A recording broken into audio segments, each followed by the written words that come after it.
Oh boy. Even though her eyes are covered, Paimon can tell she's staring right at you.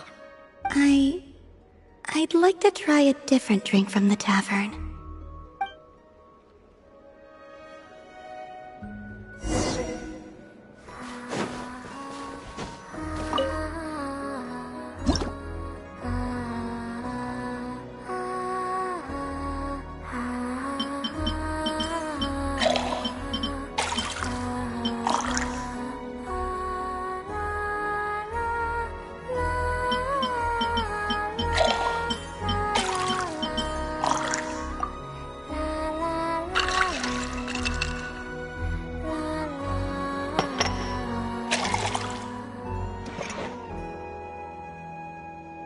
A light, refreshing drink. I'm sure she's gonna love this one.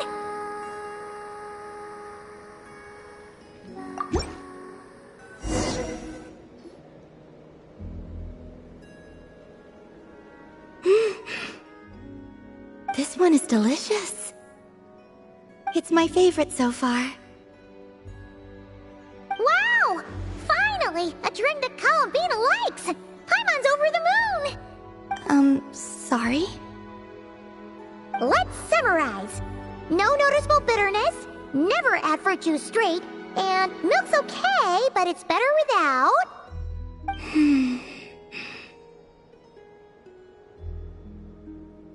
Figuring out the pattern is a good thing. In the future, we'll know how to mix drinks the way you like them. In the future? Of course, we're friends. Whenever you're feeling thirsty, you just let us know. Wait, is that why you aren't finishing your drink? You're not saving it because you think this is the last cup you'll ever taste, are you?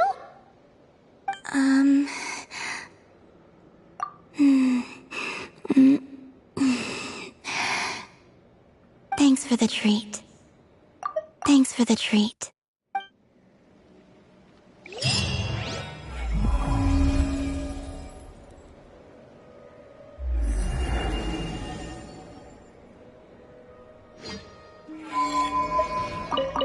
In the future, I'll be sure to let you know.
I need to think very hard about whether there's anything that ever needed hiding. After all these years, there must be some things even I've forgotten about.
Chin up, my man.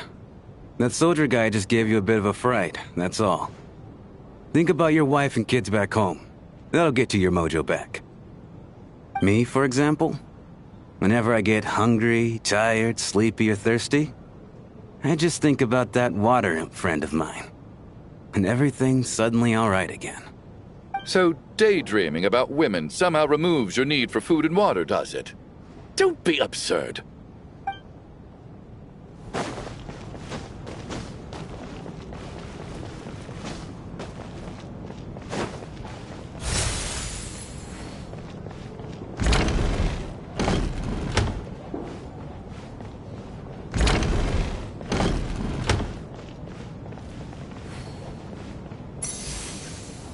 Tonya, did you find anything? Not yet. Still looking. So... Are we supposed to be looking for something paranormal? I think I'd prefer teaming up with you than looking around on my own. This looks like somebody's notebook. Shall we read it together?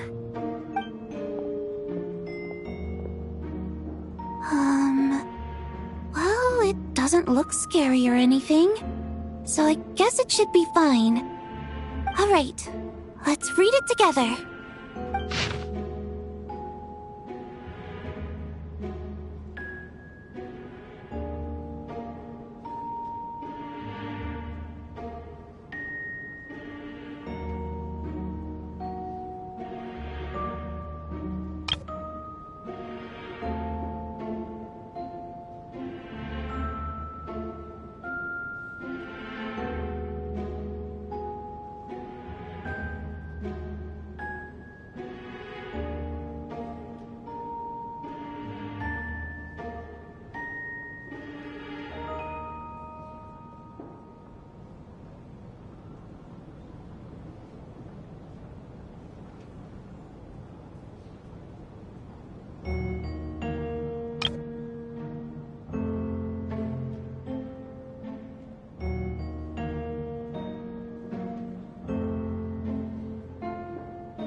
Huh.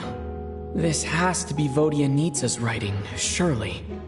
Maybe it's a little rude for us to peek at this. I feel like I just read someone's secret diary by accident. It sounds like she's writing this for her parents, right? I don't understand. Why put this stuff in a notebook instead of mailing it in a letter?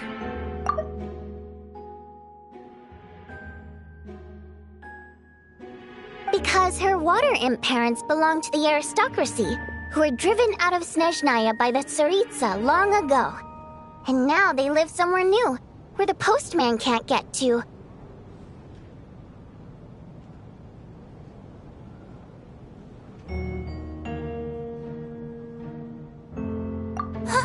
We're sorry.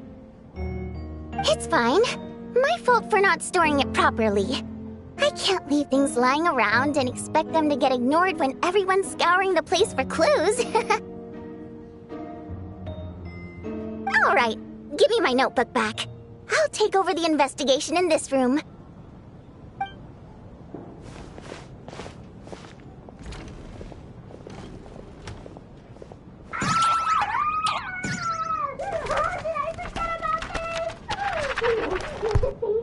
Oh God, and this one. Oh my. Why am I so embarrassing?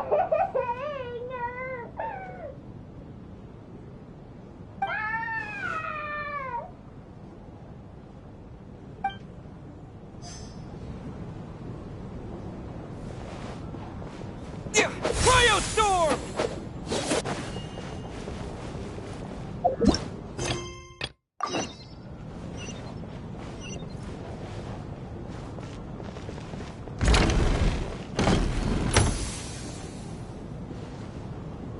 Valeri, come take a look at this.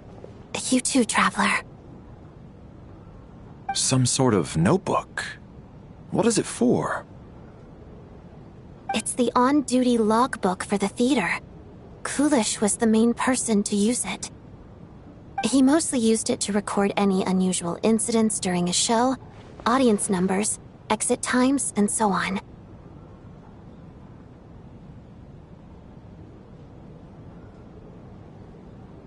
Yes, he'd always have this logbook with him when he checked tickets at the entrance. This should confirm a lot of key details about the recent show. So, you find anything unusual?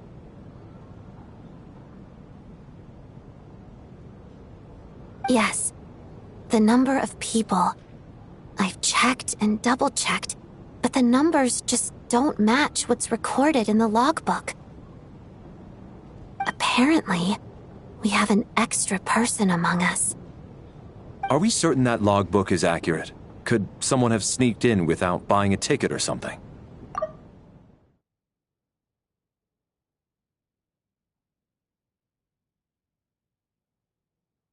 Unlikely. Kulish took his duties very seriously. I've rarely seen any errors in his work. Not to mention that this was a dress rehearsal, meaning smaller audience numbers and tighter ticket restrictions than usual. Everything would have been well within his control. We no longer have our tickets with us, do we? They got collected on entry. I assume there's no way we can check them again. Unfortunately not. The theater recycles tickets. Once people are in the door, they don't tend to leave until the show ends, so we collect the tickets at the point of entry.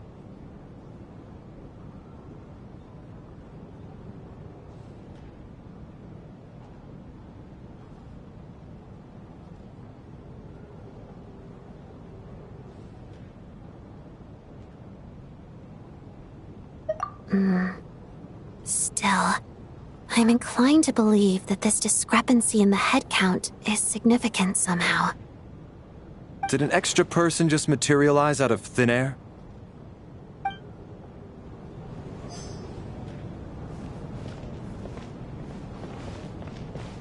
Did an extra person just materialize out of thin air?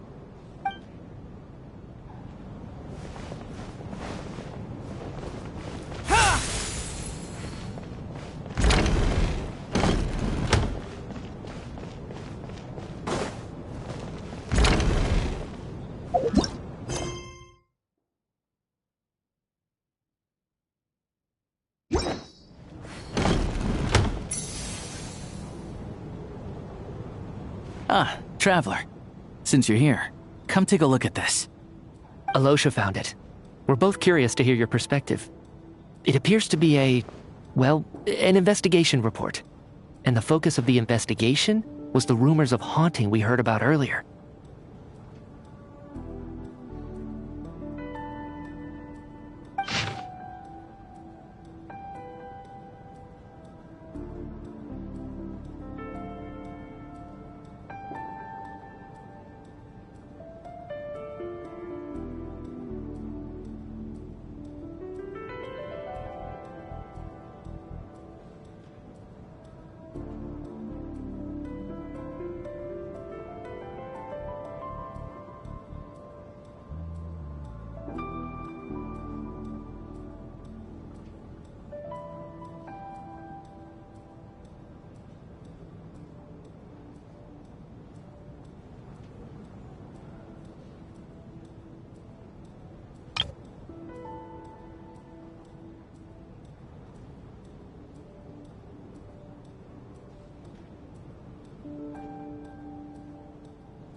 An investigation report, huh? Looks quite old. This person's name looks to be of Sumeru origin to me. Was the investigator from Sumeru?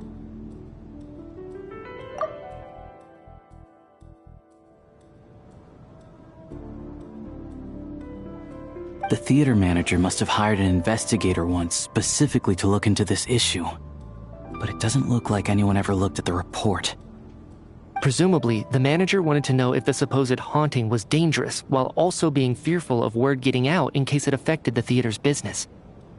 Anyway, the bottom line is, the haunting is actually real after all. It's caused by an obstruction in the ley lines. Is there any chance this is the key to finally making some progress with the murder cases? Ley line problems are pretty unexceptional to me by this point, and while it certainly offers an explanation for the ghosts, it's hard to imagine what connection it could have to these two murder cases. Some of the language that appears at the very end of the report caught my eye. Angel civilization, ley line renovation? My area of research doesn't touch on any of that, so it's completely outside of my wheelhouse. Huh? A piece of paper just fell out from the report. It landed right by your feet.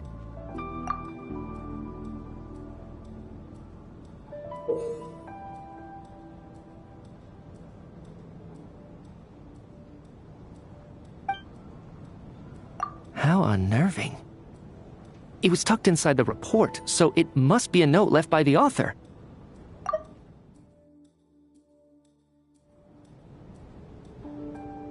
Death is near. Is that supposed to be what's going on here? With us, in the theater?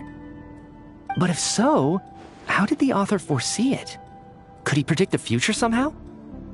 Maybe things are more complicated than we thought. No, wait a second. If we take the report and the note at face value, they completely contradict one another.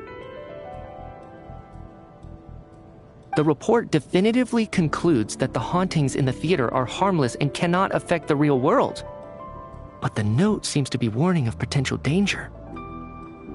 The question is, what exactly does the note mean by death?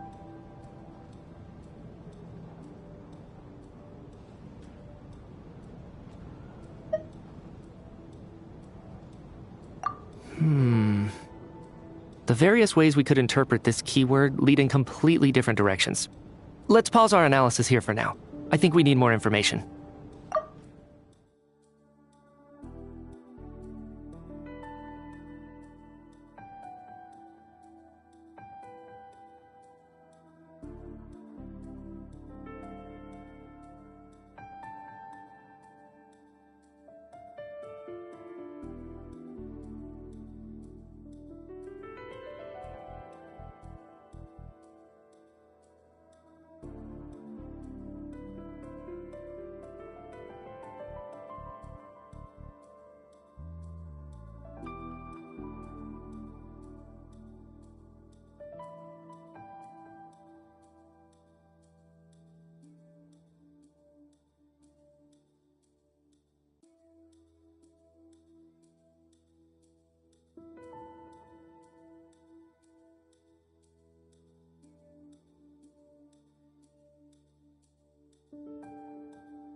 if we take all this together, it's not impossible, is it?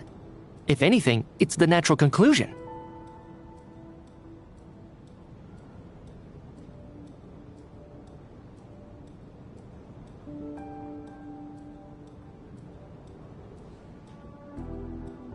Oh, I beg to differ.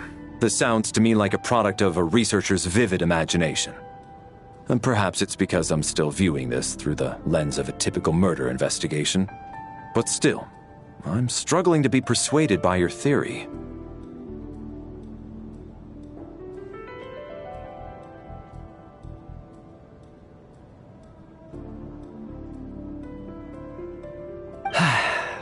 Does it really sound that far-fetched?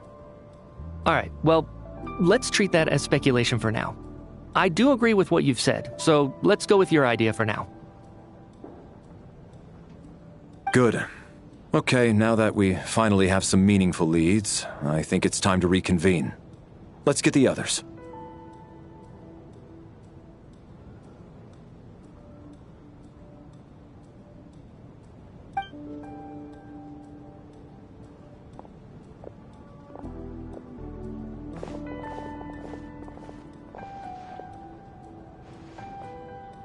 So, that's about everything we've discovered so far. I'll share my theory first. Based on what we've learned from the logbook, I believe the extra person among us is most likely the killer. If the killer had simply bought a ticket, it would have greatly increased the risk of their identity being exposed. I expect he or she either hid in the theater ahead of time, or found a way to slip past the ticket inspection. They then blended in with the group and waited for an opportunity to strike. What about the note found in the investigation report? Any thoughts on how that fits in? The killer may have simply planted it there as some sort of sick joke. I've seen my fair share of psychopathic killers. They love playing cryptic mind games.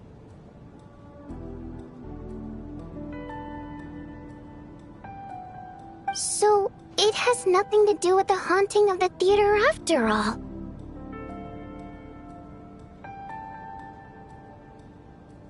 This theory makes sense to me. If we have an audience member unaccounted for, chances are they didn't come here to watch the show. Could it really be that simple? So, in other words, all we have to do is find out who got in here without a ticket, and all our problems will be solved? Then let me make one thing clear. All the theater staff should be well aware that I came here for the rehearsal legitimately, yes? There's no way I'm the one who didn't have a ticket. It's true. I hear you used every trick in the book to get a hold of that ticket, too. Everything short of throwing a temper tantrum and rolling around on the floor at the entrance.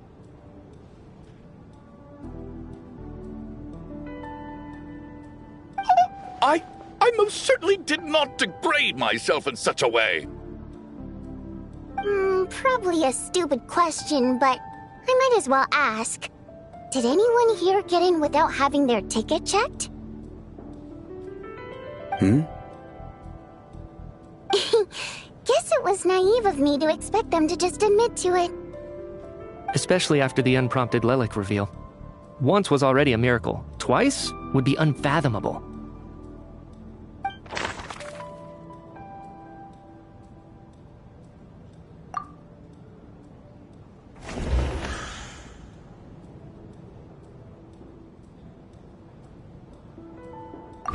As things stand, the audience head count doesn't add up. I guess we can rule out the theater staff members.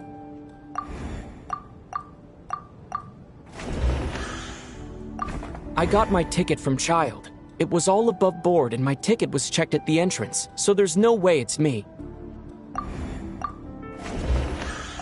As things stand, the audience head count doesn't add up.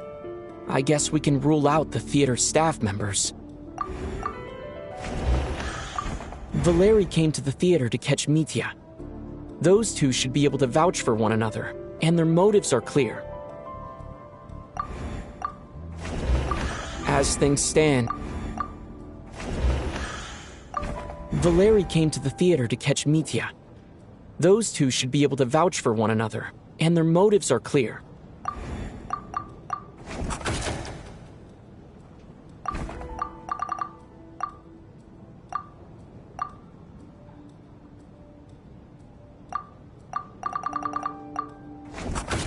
We have to catch this extra person, even if only for the victim's sake. We have to catch this extra person.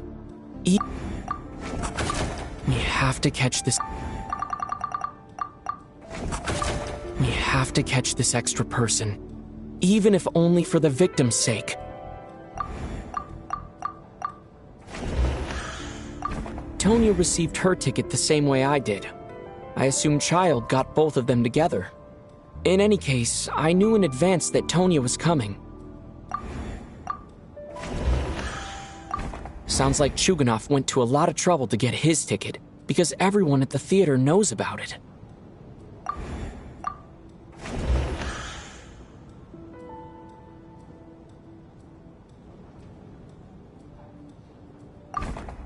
I don't believe any of us here knew Shram before all this.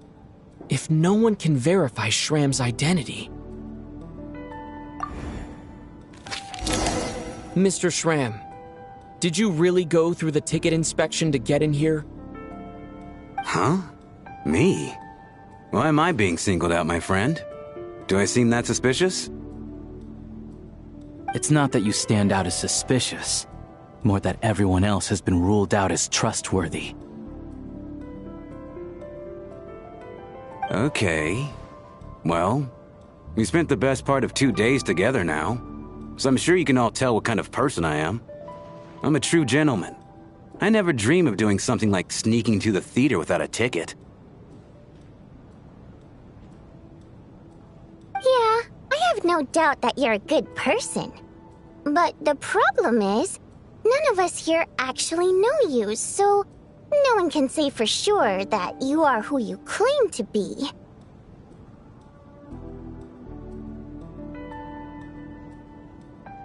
Although, actually, what was it you said last night? Yeah, you're friends with that water imp, which is why you understand our primary mode of expression. Last time I checked, there were barely any of us remaining in Snezhnaya, since most of the water imps left. Could you tell me a little bit more about your friend? There's a good chance I actually know her. And I suppose it's also kind of a way for everyone else to get to know you a little better.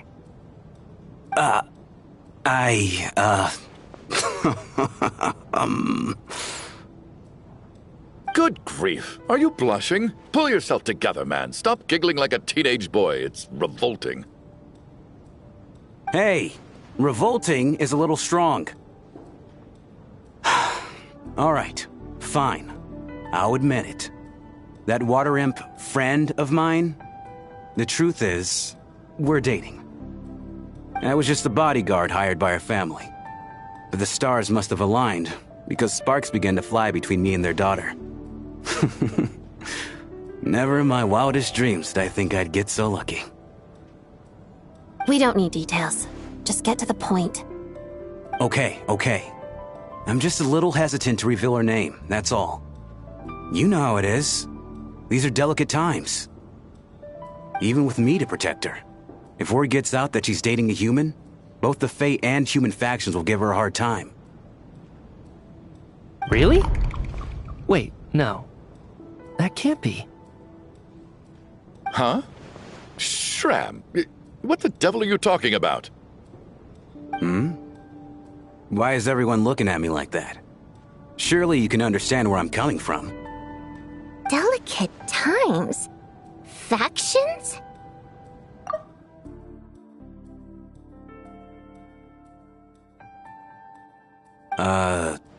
Yes?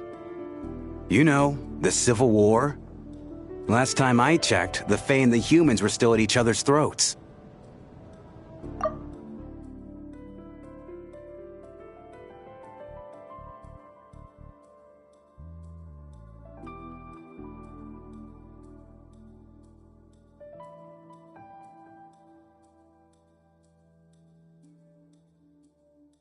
If I'm not mistaken, the last significant civil war in Snezhnaya history was over 400 years ago, when Her Majesty the Tsaritsa had just taken the throne and was consolidating her reign.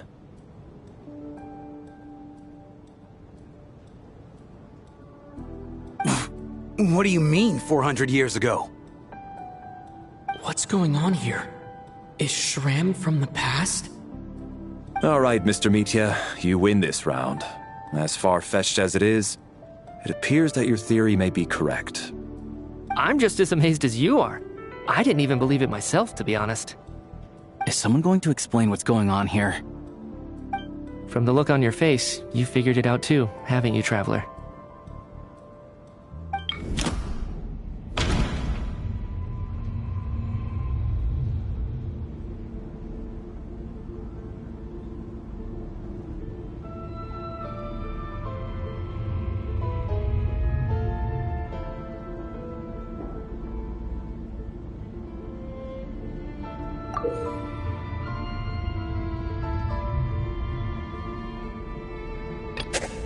That seems to be the case. Shram's the extra person, but there's no way of learning his identity from this clue.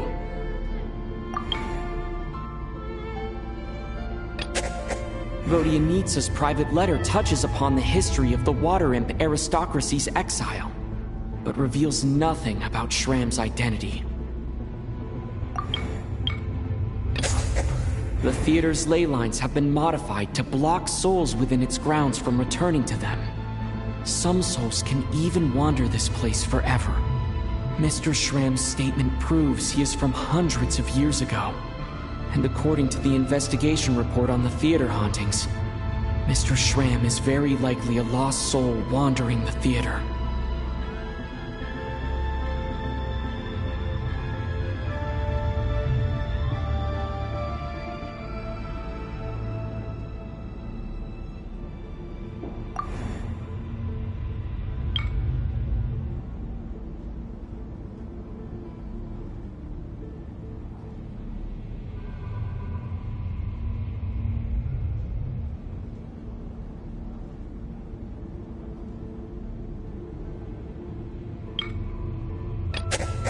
This is Mr. Valeri's hypothesis.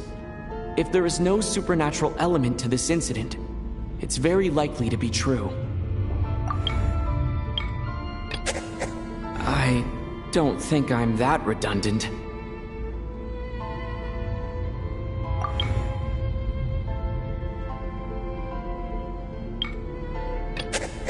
That's not it.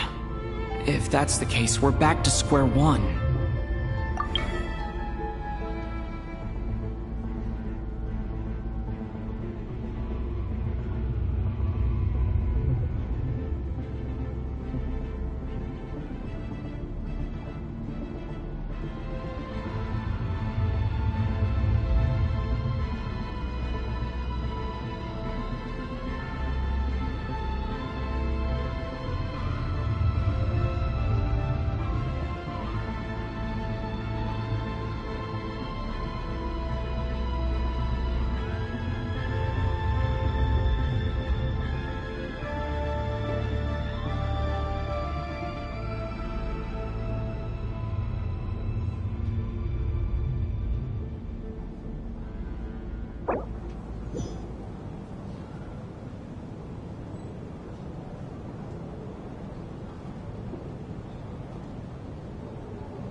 Mr. Schramm, did you really go through the ticket inspection to get in here?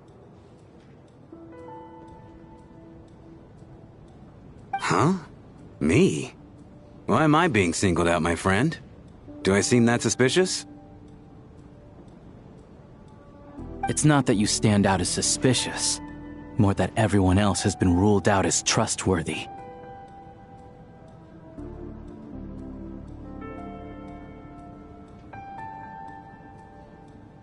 Okay. Well, we spent the best part of 2 days together now, so I'm sure you can all tell what kind of person I am. I'm a true gentleman. I never dream of doing something like sneaking to the theater without a ticket. Yeah, I have no doubt that you're a good person. But the problem is, none of us here actually know you, so no one can say for sure that you are who you claim to be. Although, actually, what was it you said last night? Yeah, you're friends with that water imp, which is why you understand our primary mode of expression. Last time I checked, there were barely any of us remaining in Snezhnaya, since most of the water imps left. Could you tell me a little bit more about your friend? There's a good chance I actually know her. And I suppose it's also kind of a way for everyone else to get to know you a little better.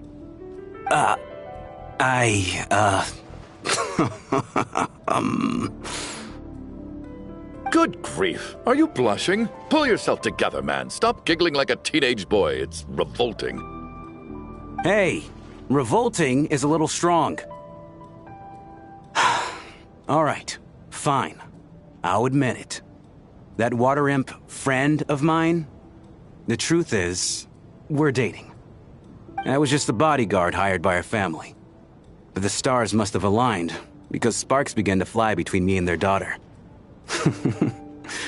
Never in my wildest dreams did I think I'd get so lucky. We don't need details. Just get to the point. Okay. I'm just a little hesitant to reveal her name, that's all. You know how it is. These are delicate times. Even with me to protect her. If word gets out that she's dating a human, both the Fae and human factions will give her a hard time. Really? Wait, no. That can't be. Huh? Schramm, what the devil are you talking about? Why is everyone looking at me like that? Surely you can understand where I'm coming from. Delicate times? Factions? Yes? You know, the Civil War? Last time I checked, the Fae and the humans were still at each other's throats. If I'm not mistaken, the last significant civil war in Snezhnaya in history was over 400 years ago, when Her Majesty the Tsaritsa had just taken the throne and was consolidating her reign. What do you mean, 400 years ago? What's going on here? Is Schramm from the past? All right, Mr. Mitya, you win this round. As far-fetched as it is, it appears that your theory may be correct. I'm just as amazed as you are. I didn't even believe it myself, to be honest. Is someone going to explain what's going on here? From the look on your face, you figured it out too, haven't you, Traveler?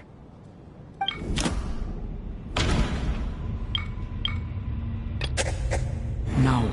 The truth lies within the clues we've already discovered.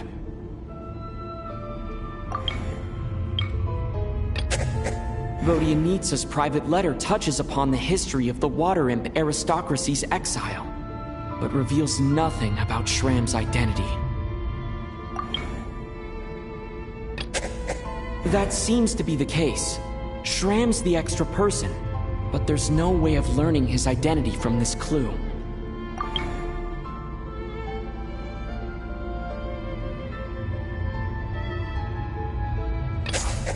The theater's ley lines have been modified to block souls within its grounds from returning to them.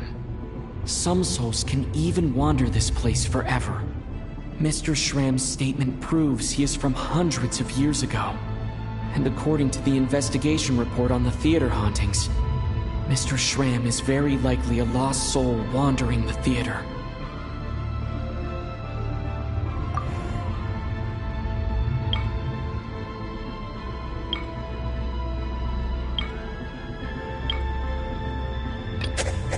I don't think I'm that redundant. This is Mr. Valeri's hypothesis. If there is no supernatural element to this incident, it's very likely to be true. That's not it. If that's the case, we're back to square one. For some unknown reason, the soul that has been wandering the theater due to the ley line issues has joined our group and blended in. Yeah, that must be the immediate reason why the ticket count doesn't match.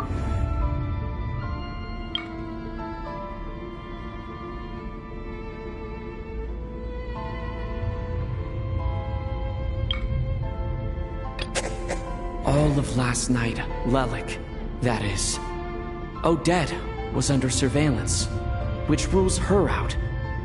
We've basically proven Lelik's innocence.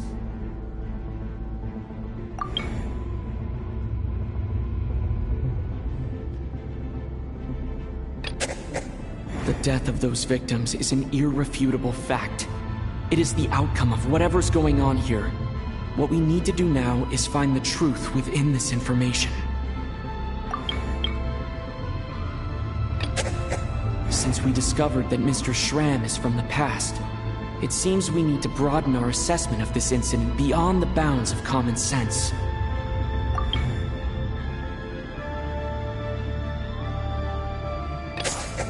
The contents of the investigation report have been verified. There are indeed ley line issues and wandering souls in the theater. Death likely symbolizes the deceased. Mr. Schramm, for instance. Death is near.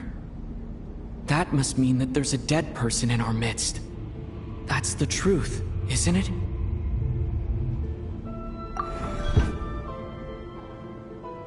Yeah, the logic is clear now. The investigation report said that there would be souls stuck wandering around the theater because the ley lines were cut off. Mr. Schramm must be one such soul who died in the theater a long time ago, in which case, that also makes him our extra person.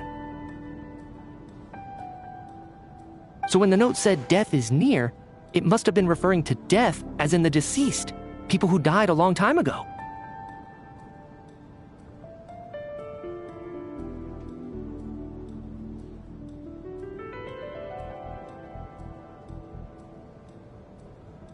Someone who died a long time ago.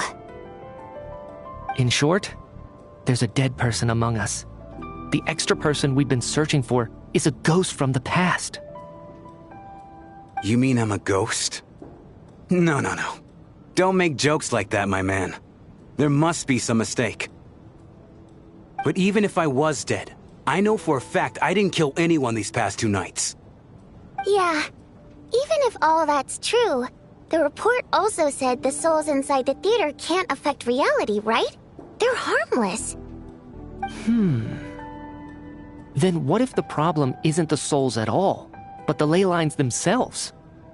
The ley lines have a powerful ability to attract and devour souls. Let's say that the ley lines are like a black hole, constantly seeking to engulf souls. But the souls that don't want to return are trying to avoid being sucked in.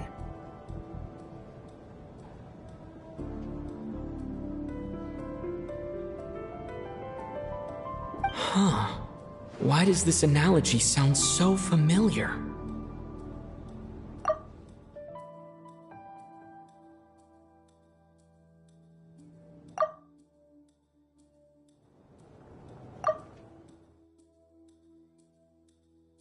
What happens when the black hole can't achieve its goal?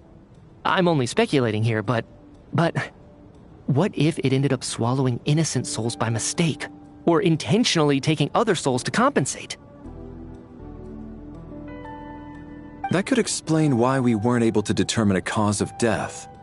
If you're right, and their souls were devoured by the ley lines, it does make some sense. It does seem to explain a lot of the things we couldn't make sense of. Does that mean it's true? Except there's no concrete evidence. Mitya is relying on a lot of logical leaps.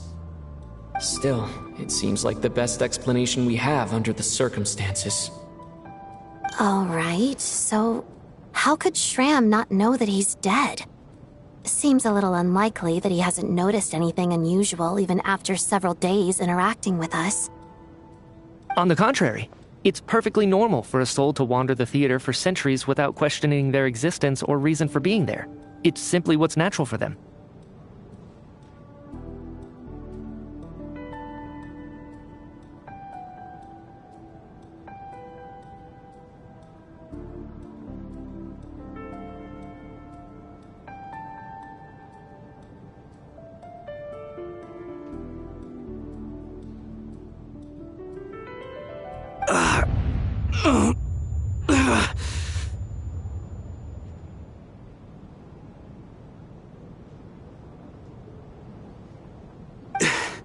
You know what, Mr. Brainiac? I think you might actually be right after all. I'm trying to remember and...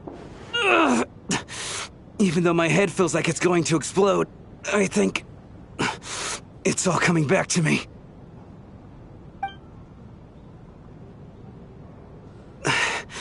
I was the one who didn't want to remember my own death, so I forced myself to forget.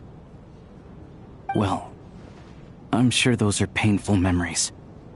My lady and I snuck out to go on a date one day. We bought tickets for the theater. It wasn't really my thing, but I was just happy to be together. All of a sudden, a group of people burst into the theater, shouting for all the water imps to get out, performers and audience members included. It was clear the conflict between humans and Fae had reached a boiling point. This time, the extremists were even coming after the water imps who had nothing to do with the war.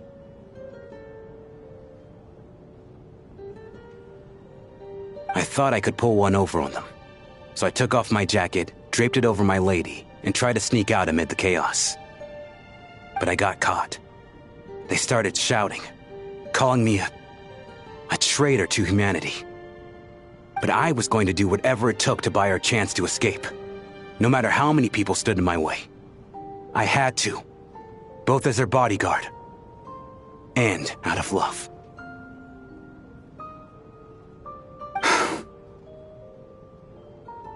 It's all right, friend.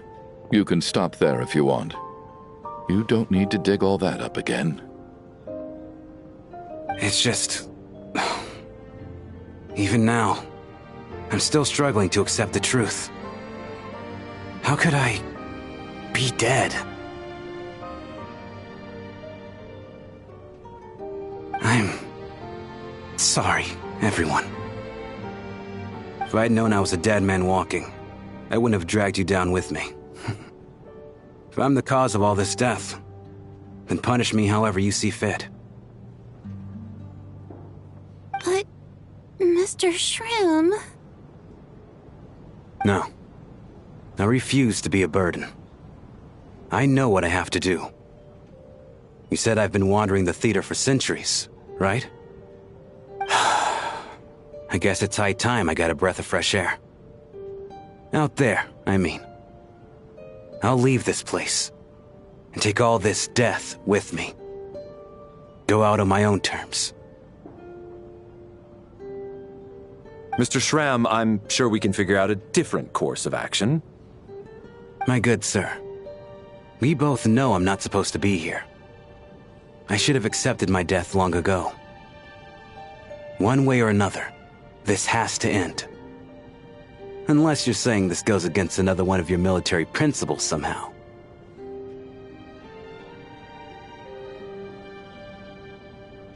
No, I'm speaking on a personal level this time.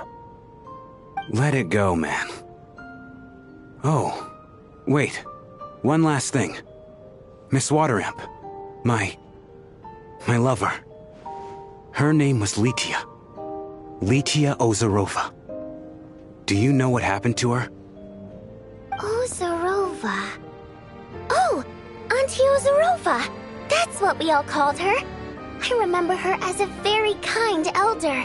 She had a bunch of kids, too.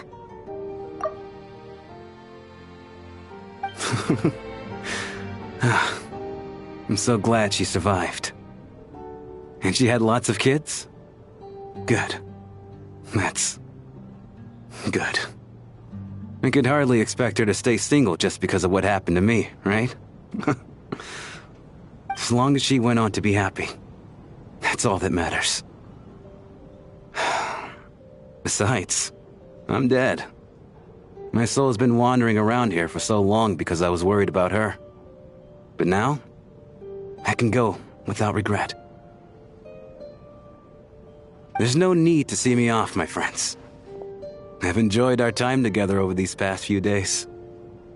Perhaps we'll meet again in the next life.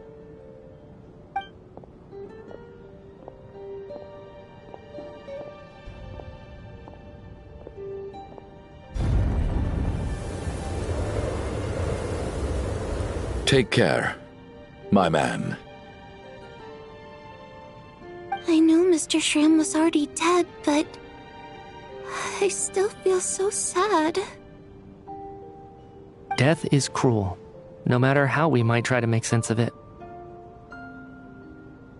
So, was the conflict between Fae and humans really that bad back then? I was only little, so I don't remember much. It's terrible to think that so many innocent people had their lives turned upside down. Even the historical records about that time period don't say much about it. All people know is that the Tsaritsa founded the Fatui, drove out most of the Fae aristocracy without explanation, then used her terrifying power to suppress the humans.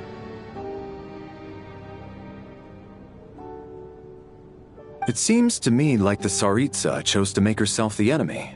She downplayed the conflict, directing whatever animosity both sides had for each other at herself instead.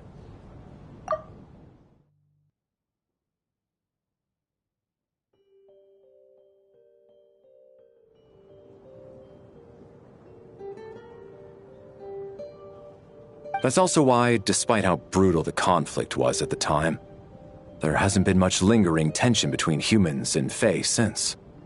Things have been fairly harmonious for the past few centuries. So, the Tsaritsa banished the Fae to protect the Fae living in the city? She offered herself up to be hated in exchange for peace. Maybe it's not quite as bad as it sounds. I don't think Her Majesty is too concerned if mortals hate her or not. And besides, there are very few who truly do.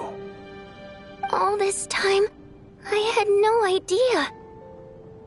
Alright, if Mitia's theory is correct, then I think we can consider this matter settled. Let's all take a break. Ugh, if only this blasted storm wasn't still raging on.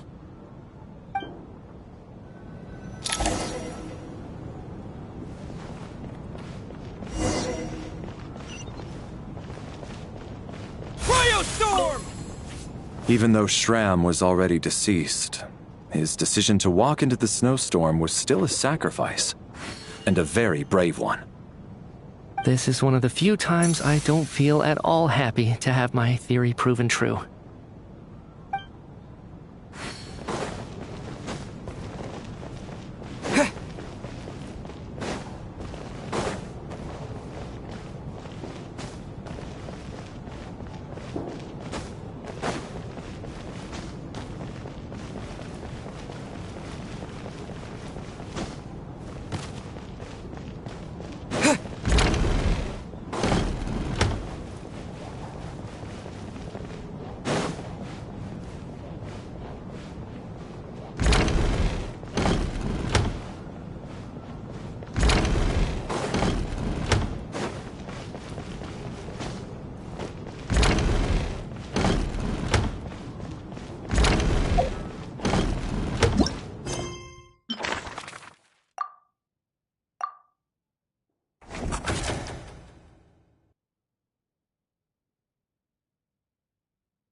I was actually planning on hiring him as my bodyguard after we got out of here, you know.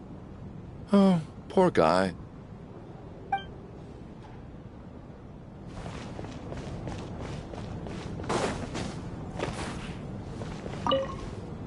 Well, at least it seems like Mr. Shram stayed optimistic until the end. The information he revealed, it's given me a lot to think about.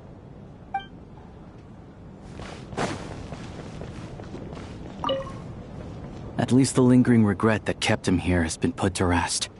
That's not necessarily a bad thing.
Looks like now we can just rest until the snowstorm stops.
I still can't believe Shram turned out to be a ghost who'd been in the theater for hundreds of years.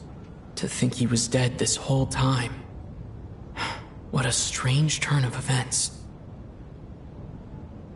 Knock knock. Huh? Knock knock. You know the door isn't closed, right? You don't have to knock. Think of it as a signal then. When I'm entering someone else's room and I knock, I'm here as Odette. If I don't knock, it's Lelik.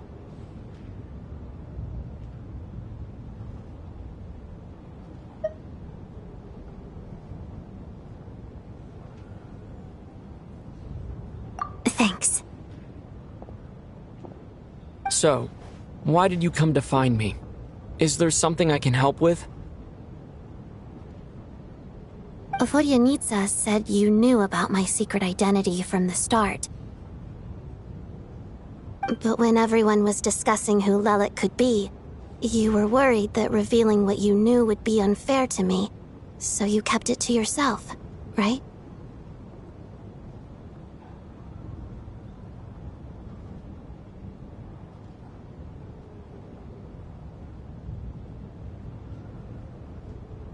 Yes, I'm extremely grateful for that.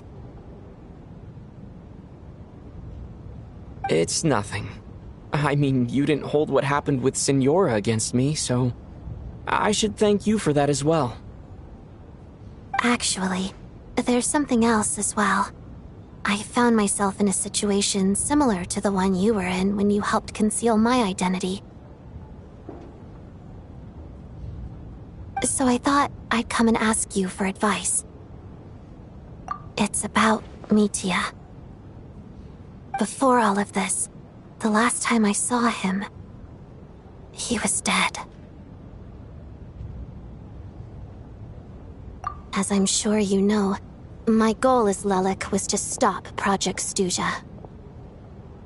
Well, when I found out the tech lead for the experiment behind Project Stuzha was Mitya, I immediately started planning to track him down and threaten him to back out.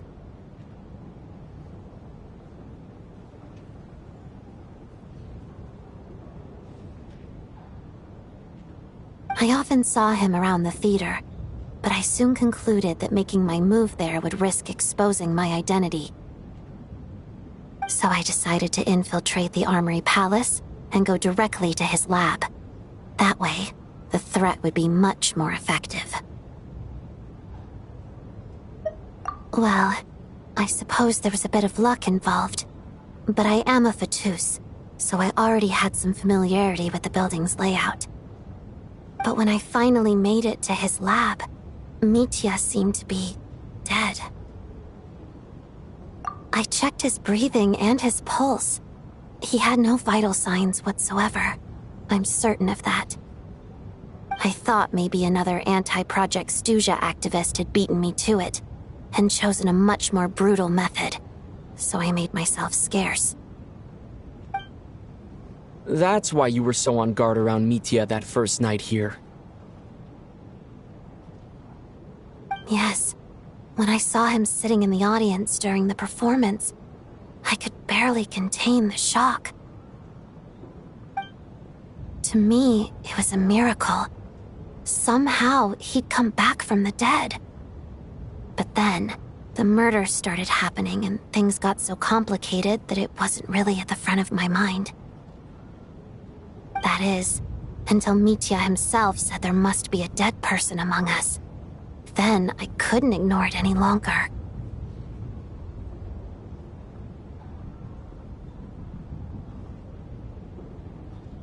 And yet, you thought that bringing it up right away would single Mitya out. Just like when everyone was suspecting Lelik. Exactly. I thought there could be something I was missing. Besides, we soon figured out that Mr. Schramm was a ghost, and we knew there was only one extra person, so we thought he had to be the one.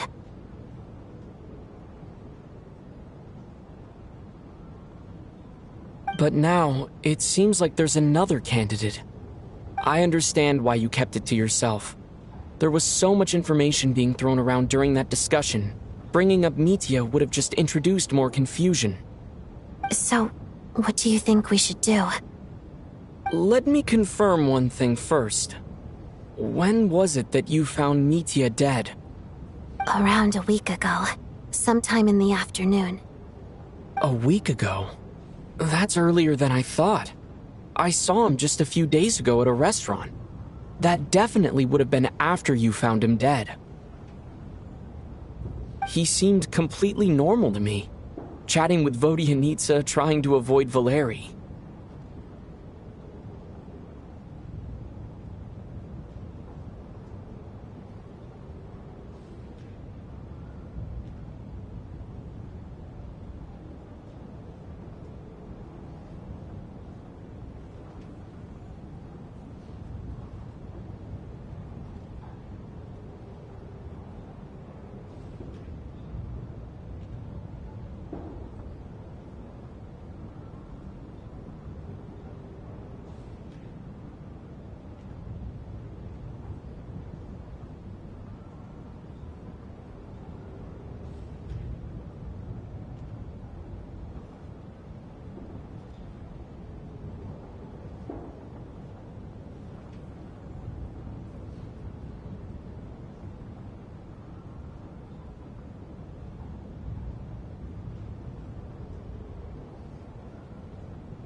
So he was definitely alive on that day.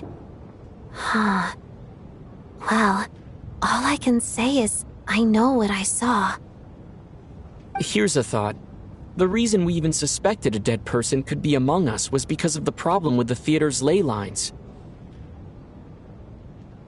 But Mitya's death happened inside the Armory Palace. The ley lines affecting the theater shouldn't reach that far. You're right. I guess he doesn't fit the profile of the person we were searching for. I think the chances of it being him are very low. Surely he can't have died for real in the Armory Palace. Unless... Unless what? Unless he really did come back from the dead.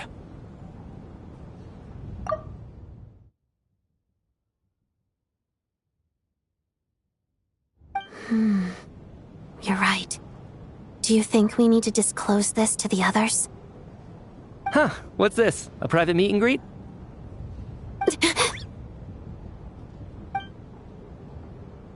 Where do I line up?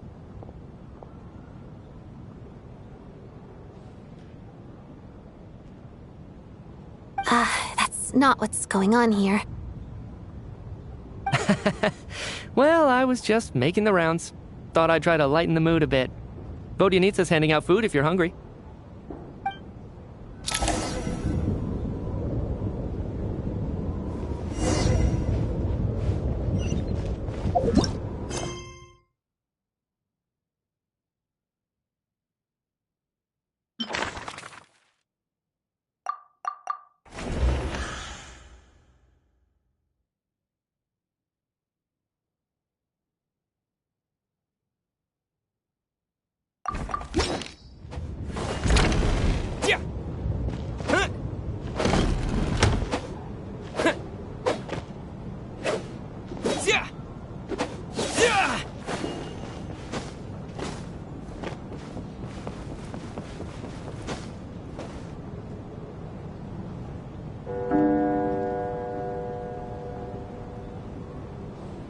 What is going on with this storm?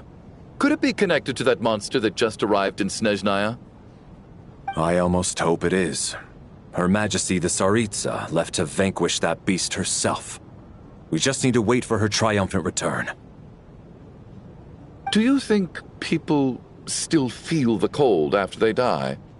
I'm wondering about Shram. Oh, maybe we should have given him a coat before he went out there. Death itself is cold, isn't it? I'm sure the storm will embrace him. Well, I hope he has a safe journey. I'm going to miss him, I think. It's not like we can blame him for Rampana and Kulish's deaths. Thinking back on it, we barely made it out alive ourselves. Once we get out of here, how are we going to explain what happened to their families?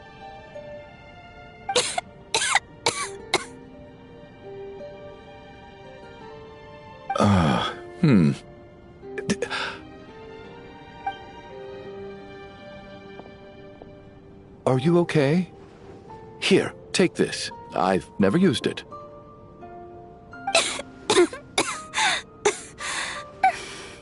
Thanks. Look who's Mr. Nice Guy all of a sudden. Is it because Tonya stood up for you this morning? At least you know how to return a favor. Yeah, without Tonya, who knows how badly he would have been hurt. I told you already, I never intended to resort to violence. Duh, bunch of rascals. Little girl?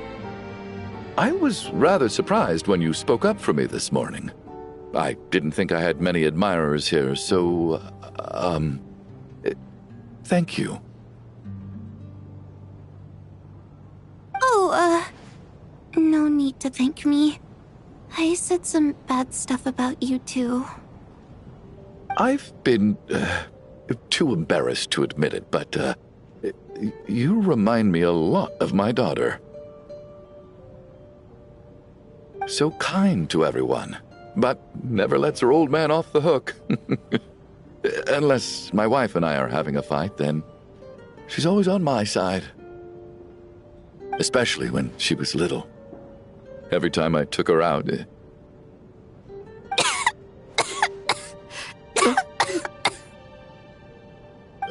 All right, easy now. How long have you had that cough, Tonya?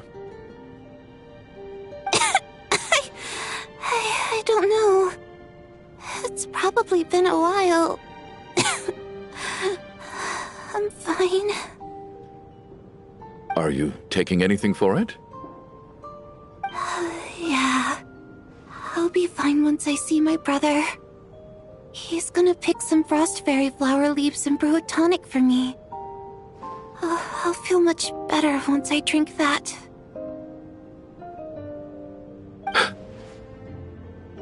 I see. That's good to hear, then. We should probably discuss arrangements for tonight. Now that the deceased has left our midst, there shouldn't be any more incidents.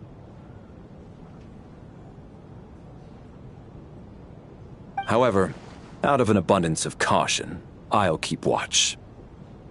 Shouldn't we take shifts? I can take one if needed. No need. I managed to get a nap in earlier, so I have plenty of energy right now. After all the tension of the past few days, everyone else should just focus on getting a good night's sleep.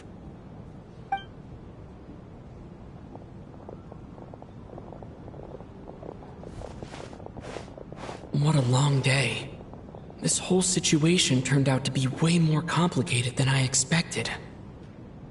But Valeri's right. I should just try to calm down and get some rest. The last thing I want is to give myself nightmares.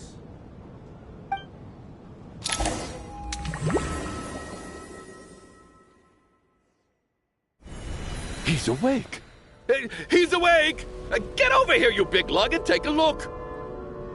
If you must call me something, call me Mr. Door. The Black Mist is coming. You need to go.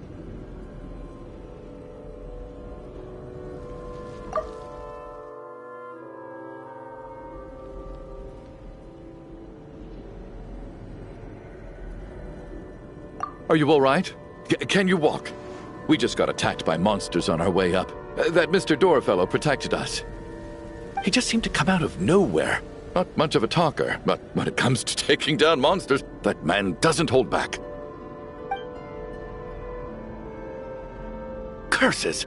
The Black Mist is catching up to us. We need to keep going. Mr. Door, I don't believe I've ever seen you around here before. Why is that? There's no need to try to get to know me. I'm just Mr. Door. I have to find the door that belongs to me. Oh, well, anyway, we're lucky to have you here. Thanks for saving us earlier. No need to thank me. This is where my duty lies.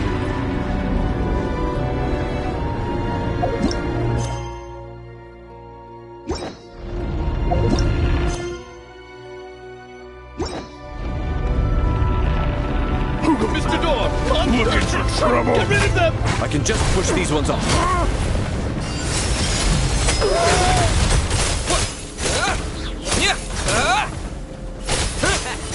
Having second thoughts? You asked for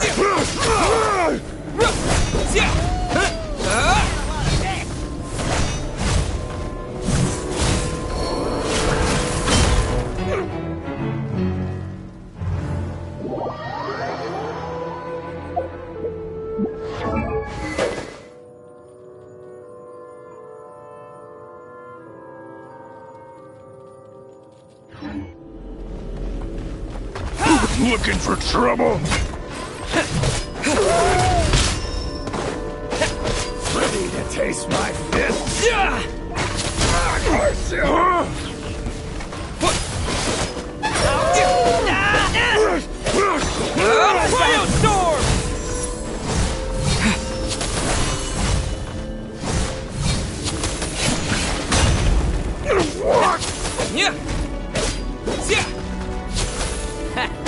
Having second thoughts? And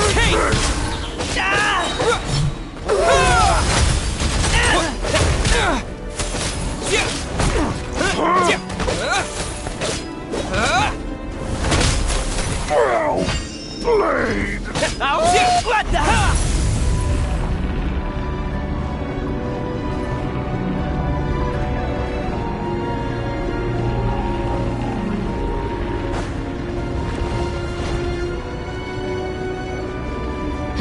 So we're doing this the hard way.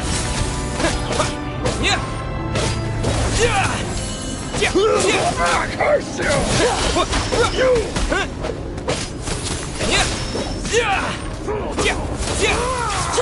You asked for it! Cryo Storm! Fighting Frost!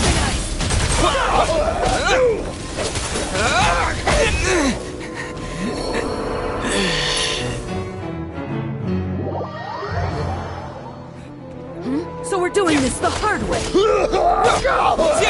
Curse you! Just wait.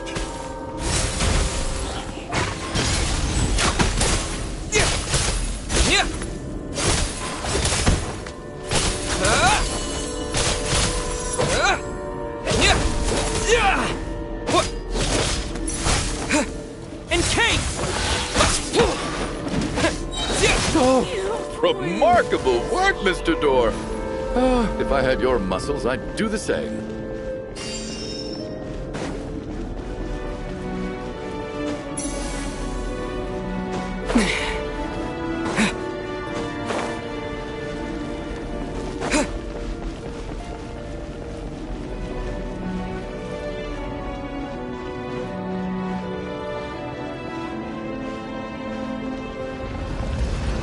Are none of these doors the one you're looking for? No.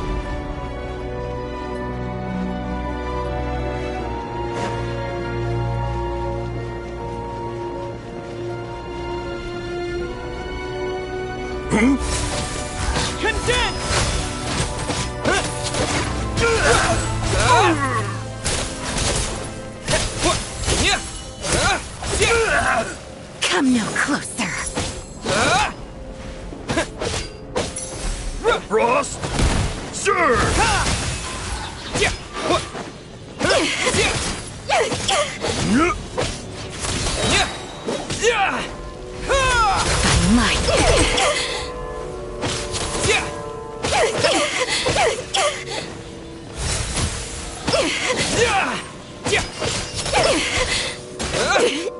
Impossible.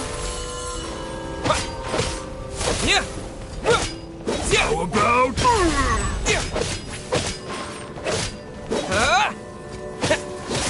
Cryo Storm!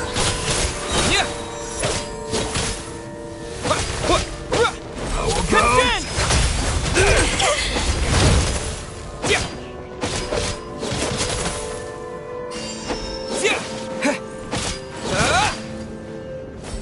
Frost? Sure!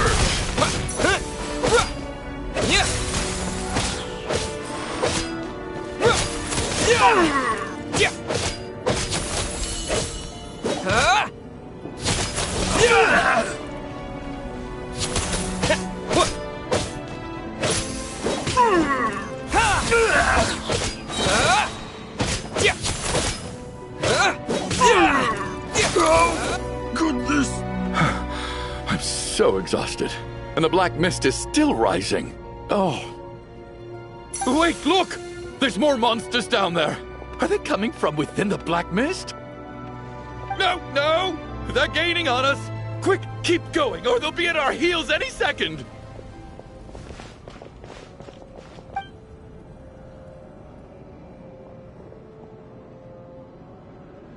Mr. Door, what are you doing? We need to get out of here. They're coming! Found it. This is my door. What? You mean you're going to stay here? I am a door. This is where my duty lies. No! You saved us. We can't leave you behind. You must keep going. A door can only keep things out for so long. You must make haste. But... Oh, you're right. Let's go. We can't let Mr. Door's sacrifice be in vain.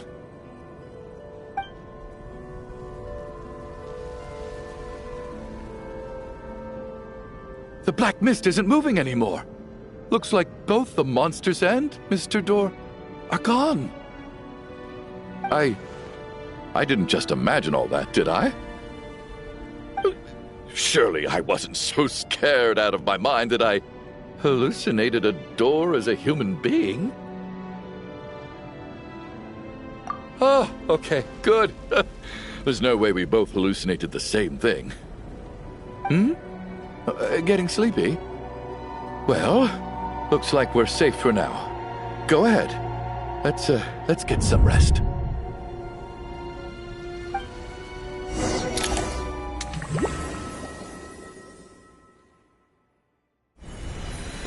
What time is it? Is it morning? I think I had a nightmare. I guess everyone's still asleep? These past 2 days have been exhausting. Valeri's keeping watch though, so he's probably the only one awake. Valeri?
Wake up!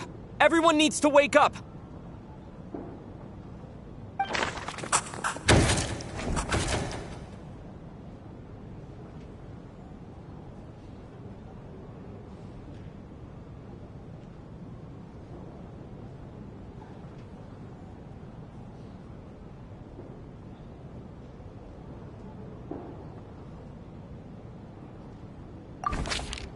Just like the last 2 nights. No clear cause of death. I've been a real thorn in your side, haven't I, Mr. Valeri? Now you can rest in peace. But for me, life will be all the duller for not having to run away from you, my friend. How's Tonya? Is she okay? I just checked on her, and it doesn't seem like anything serious. She's just exhausted from the past couple of days, and she's still recovering from her illness. We should let her sleep a bit longer.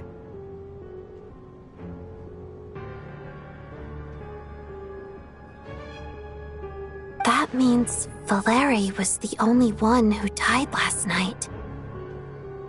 If Valeri was awake and keeping watch, it would have been impossible to kill him without waking everyone else up. That much is certain. This is so frustrating. Why has nothing changed since yesterday? I thought we already dealt with the dead person causing all this. Actually, one thing has changed. There's only 1 victim this time, not 2. Does that mean...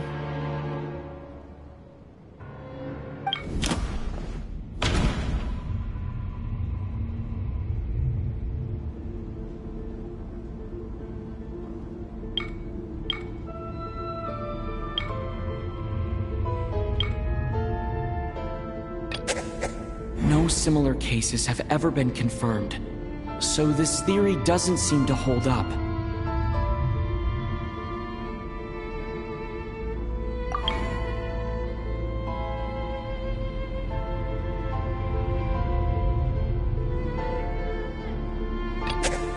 But Mr. Schramm was already deceased to start with. That doesn't seem very likely.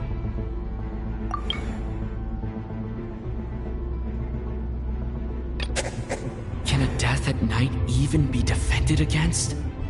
This logic seems baseless to me.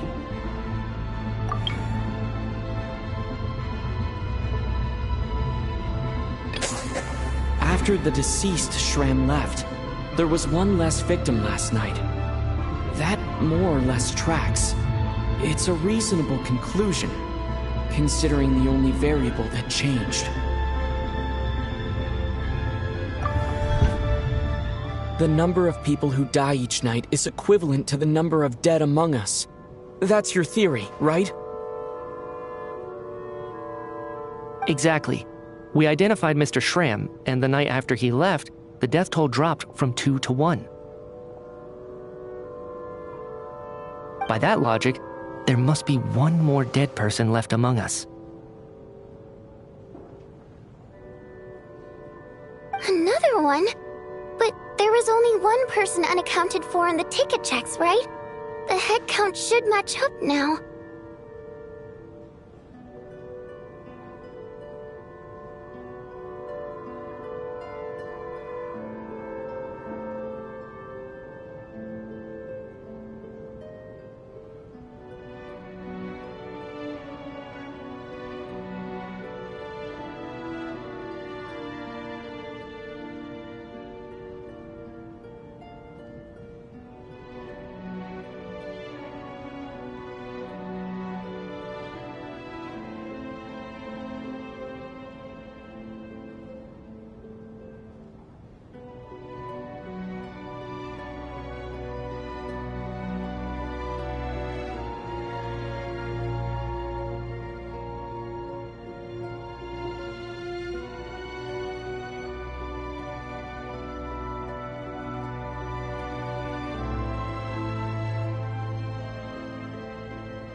Having an extra person was definitely a cause for alarm, but being one person short isn't nearly as unusual. Someone could have left in the middle of the show, or made it out before the storm hit.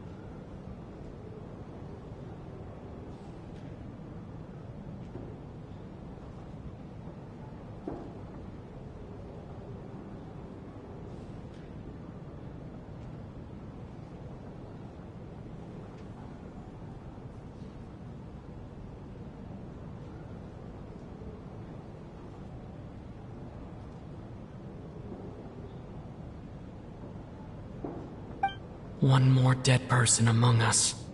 If Mitya's theory is right, then what Odette told me seems a lot more relevant. It's just, at the time, we had no reason to think there was more than one dead person. If only we'd taken it more seriously as a possibility, maybe this could have been avoided. I'm sorry. This is my fault. I had information that could have been helpful, but I held back.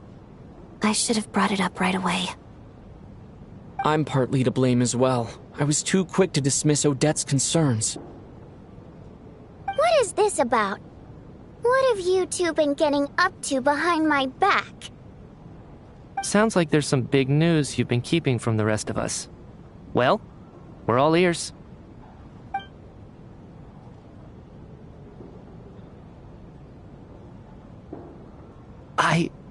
I'm the dead person? Wow, that's certainly news to me. Odette and I talked about it yesterday, but we thought it just wasn't possible, so we left it at that. Yeah, I don't blame you. If I'd been there, I probably would have reached the same conclusion. It just sounds too unbelievable. Let me just try and verify this. I just scoured my memories trying to think back to the afternoon Miss Odette mentioned. But I honestly have no recollection of dying. That's where I'm different than Mr. Schramm. Having seen Mr. Mitya a few days ago myself, I also find it hard to believe he could be the other dead person among us. Well, if it isn't Mitya, then who? Do we vote on it? If you don't mind me asking, Traveler, I believe you mentioned that you know Tonya's brother. Had you ever met her before all this?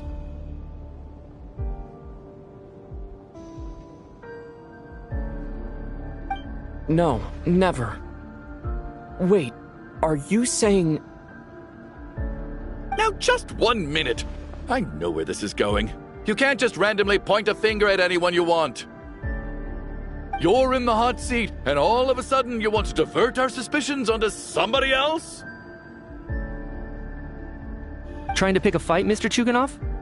Whenever you open your mouth, all you do is attack people, and I've had enough of it.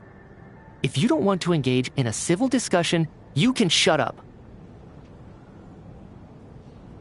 You little brat! Did Mitya ask about Tonya because he suspects her? I suppose I only identified her by age, and nothing else. Could that mean... I'm just saying, you're going around casting suspicion on people for no reason. How could Tonya be dead? I can vouch for her, if nothing else. I've seen her before. She's the sister of that Harbinger, isn't she?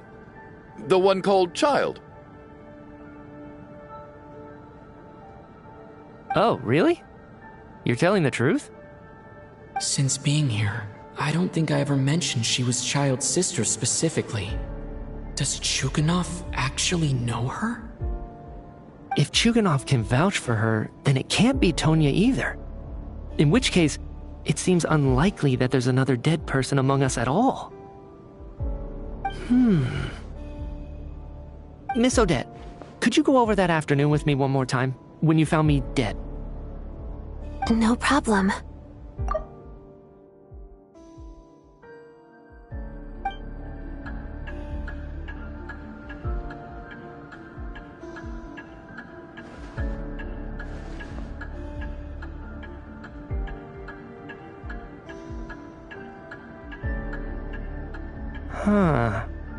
No matter how hard I try, I just can't remember anything about dying. But I do remember something else. Miss Vojanitsa, during our last meal together, I told you how some of the researchers were suffering from temporary memory loss. Do you remember that? Oh, yeah. You said it was hindering the progress of your experiments. You thought they were just under too much stress or something. Right. And even though I don't remember dying that day, I'm pretty sure I experienced something like amnesia. Some of my memories from that afternoon are missing. Are you suggesting you're missing the memory of your... Of course. How am I only just realizing this? Humans aren't necessarily aware of their own death.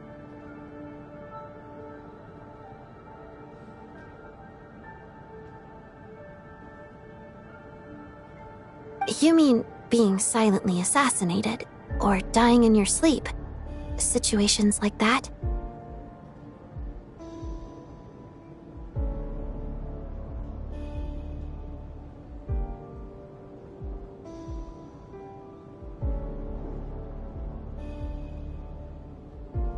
The researcher's amnesia. Suddenly it all makes sense. I must thank you, Odette. I think your perspective just helped me reach a breakthrough on a series of issues that have been troubling me for quite some time. All right. It's decided then. I'll be the one to leave today. Oh, leave? Hey, wait a minute. Aren't you rushing into this? What if you're wrong? You'll pay with your life. Come on, kid. Aren't you gonna fight for your life? This seems like a rash decision. I have other reasons beyond what's been discussed. In fact, thinking back, I remember during Miss Odette's performance, while I was sitting in the audience stalls, a brilliant new idea for my research popped into my mind. But then, my train of thought suddenly cut off. I can't remember it now at all, and I didn't take any notes. I guess that must be another instance of temporary amnesia. No. Hold on. I see where you're going with this. You're suggesting that each instance of temporary amnesia is a death, right?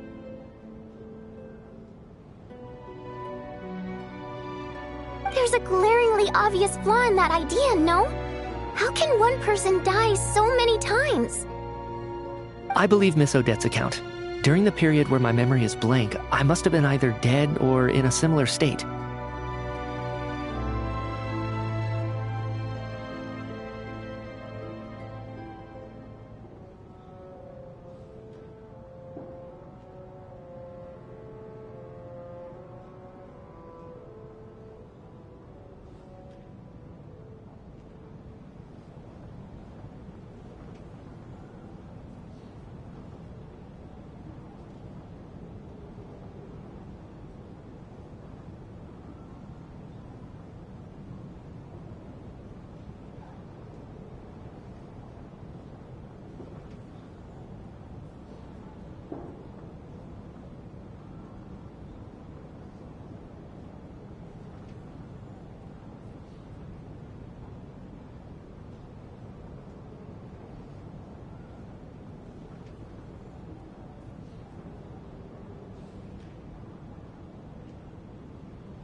All it would take is for the same thing to happen in the theater, and I would come under the effect of the ley lines in this vicinity.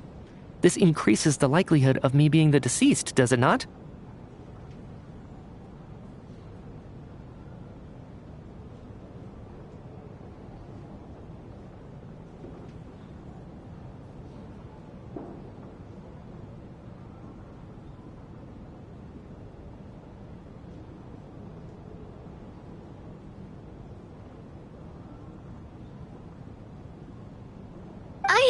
But...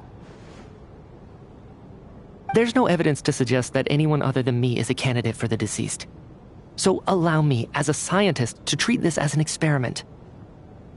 Please relax, everyone. I don't think things are as bad as they may seem. If I really am the deceased, then to leave the theater will be a relief for me.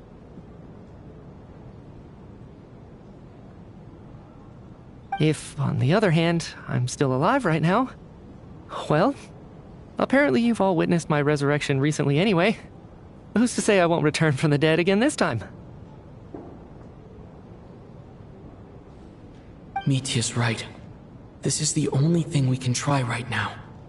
I think he's deliberately downplaying the gravity of the situation, though. He probably doesn't want to burden everyone. What is a scientist if not someone who gambles on experiment after experiment in an attempt to obtain the truth? With this snowstorm, the ley line phenomenon, ghosts of the dead, and my amnesia, we've been paralyzed by not knowing and powerless to do anything about it. It's a terrible feeling.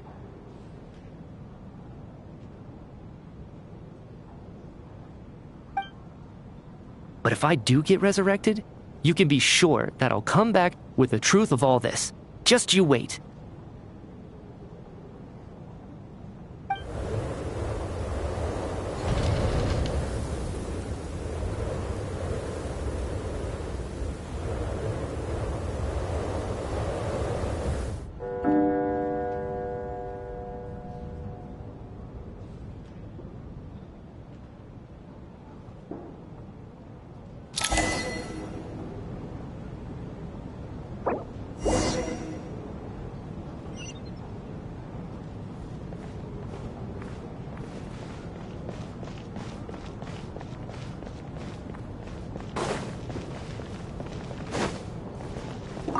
What's on your mind, Odette?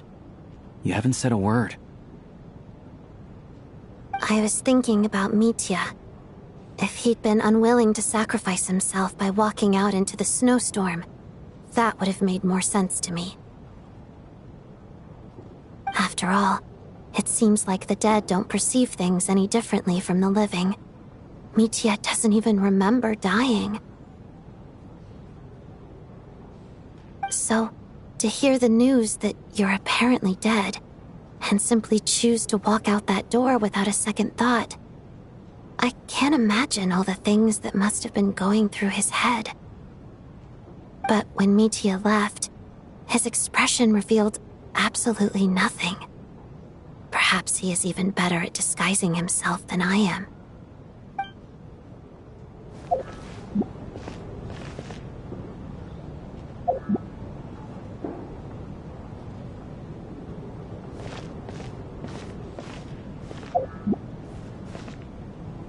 Cryostorm!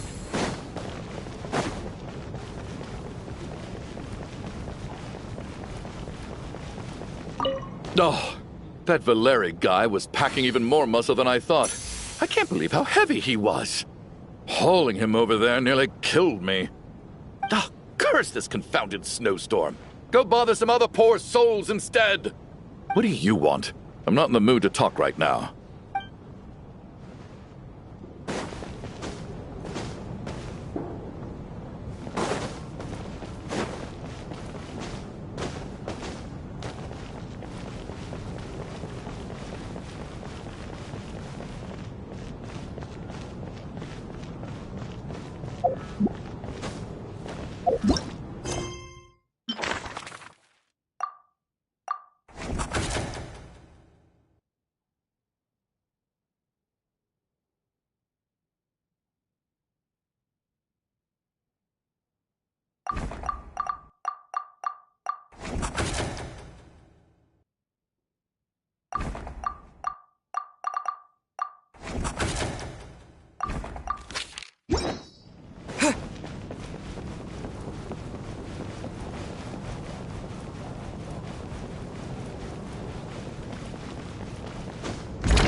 Poor Mr. Mitya.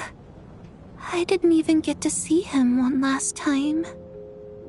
Maybe it's a good thing that you weren't there to see it. It was a hard thing to watch. I hate goodbyes. Why does it feel like everyone around me is slowly disappearing? Not just in here, I mean. In the outside world, too.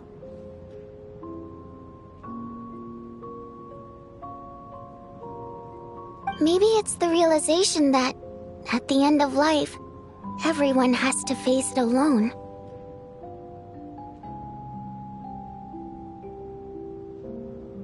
Come to think of it, the main reason we're still alive right now is pure luck. Each morning here, for every one of us, there's the chance that we might not wake up. You could take it a step further and say that the same is true outside, too. Who can never be 100% sure when they drift off to sleep that they'll open their eyes again in the morning? If I make it out of here, I'm going to cherish every moment and live without any regrets. Without regrets. I feel like a strange sense of anxiety has been quietly growing inside me over the last 2 days.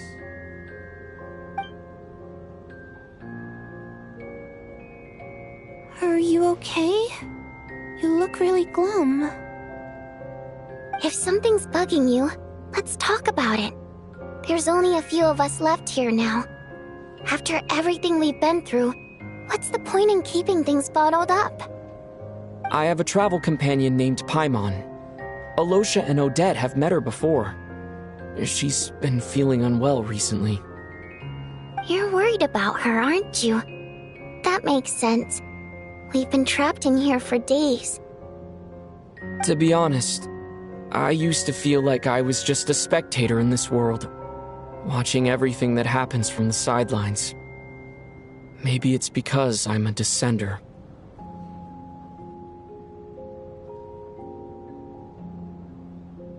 A descender? But with Paimon by my side, over time, I slowly felt my connection to this world growing stronger.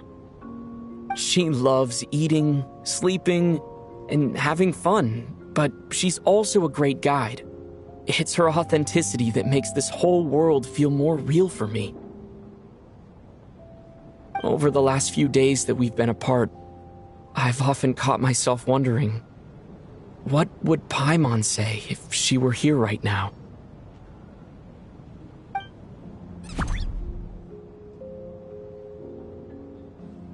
But by the time I snap out of it, the conversation has already moved on, and I'm still in my own little world. I'm trying to overcome this sense of detachment, but I really miss Paimon. I guess, in a way, she means the whole world to me.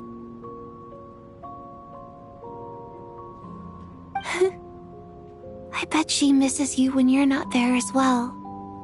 Maybe you're her entire world too.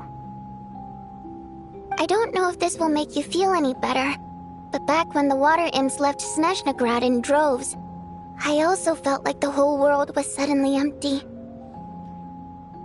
I could be surrounded by people all smiling and having fun, and still feel completely separate from it.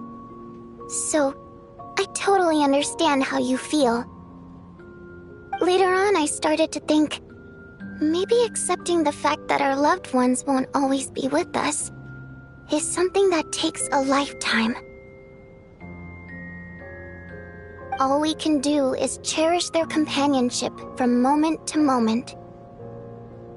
So, once we get out of here, you better hurry back to our side as fast as you can. You can't let your story end in regret. That's the trope I hate the most. Thank you. That's exactly what I needed to hear.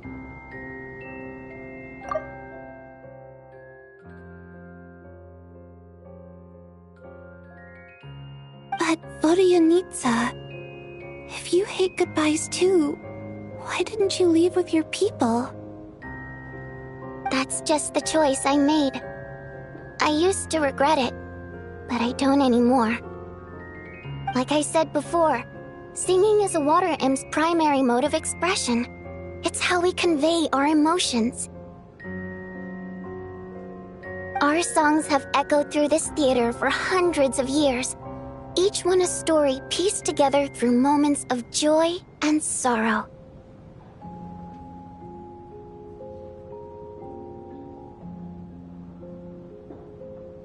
But does a story exist without someone to read it? To me, the answer is no. So I made the choice to stay. That way, there would still be someone left to sing these songs and listen to their stories. Otherwise, they could have been lost forever.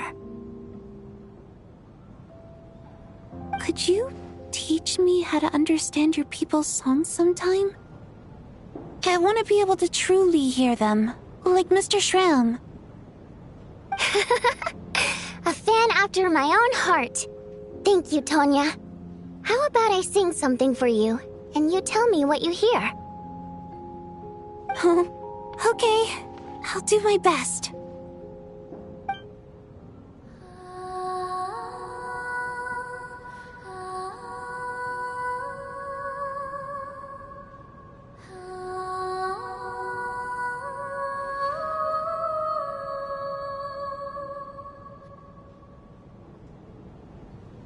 I've never heard that one before. I feel like I can hear a sense of longing somehow. I wonder why that is.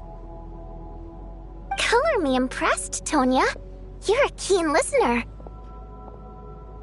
Most people can only tell if a song is happy or sad. I didn't think you'd be able to pick up on such specific details.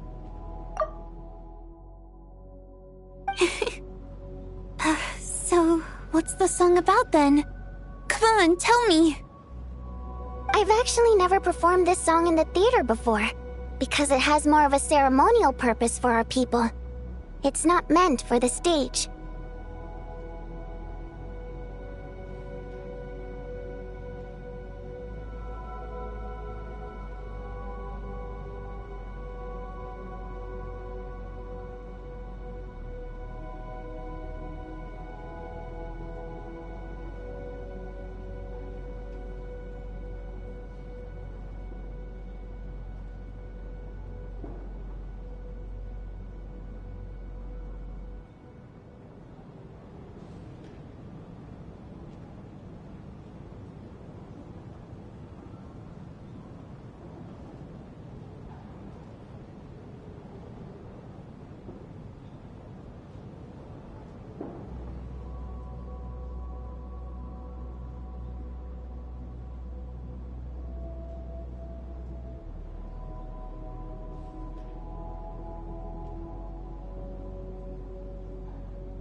means something like, "May those we have lost watch over us, and follow this song back home in the night, so that we might be reunited once more."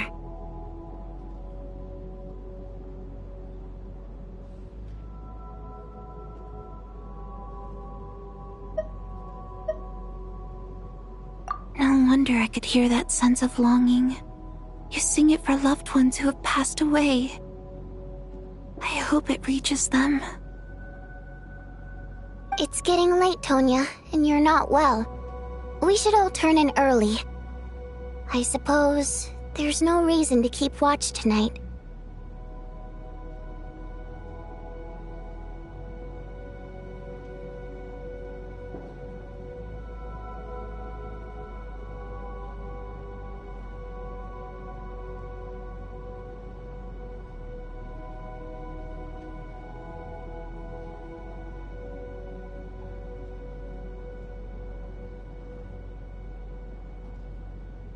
Okay, but, before I go to bed, could you sing that song a couple more times for me, Vodyanitsa? Of course. Anything for my #1 fan.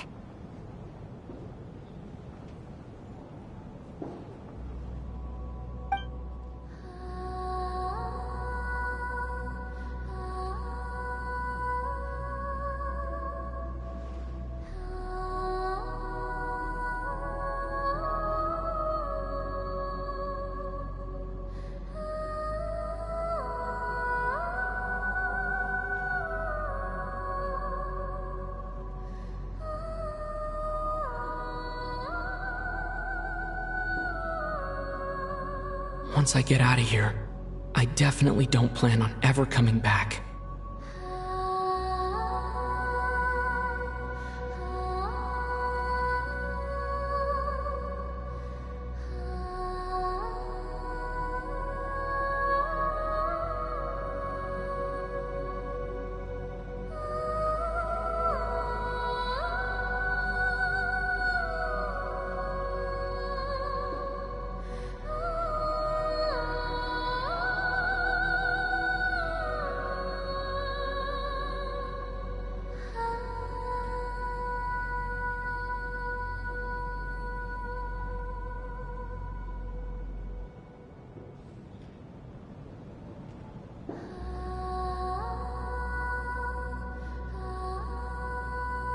But I guess that means I'll never get to hear Vodyanitsa sing again.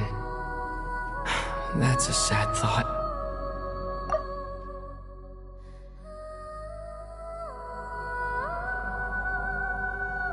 Before I fall asleep, I should cherish this moment of companionship while it lasts.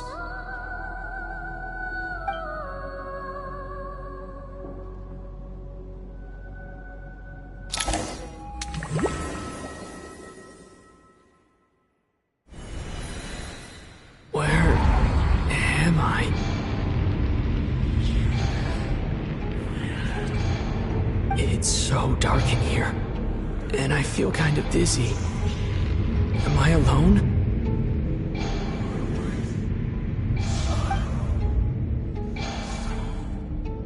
Huh? What was that noise?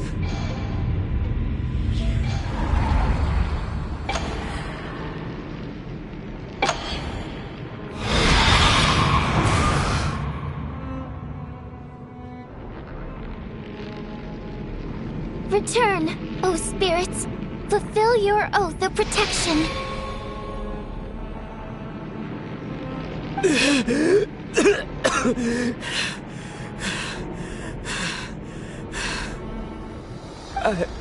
I'm alive? What just happened? No time for questions. Quick, over here. Turn on the switch. We need to bring back the light.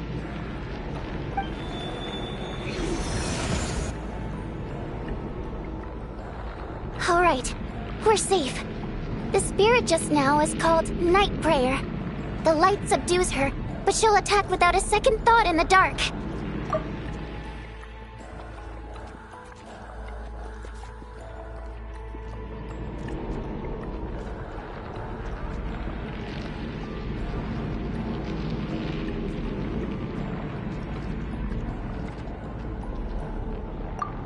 Sort of. I know it's hard, but you can't let this place go dark, or she'll kill you again. Yep. Luckily, I was here to resurrect you. Otherwise, that'd have been a real bummer.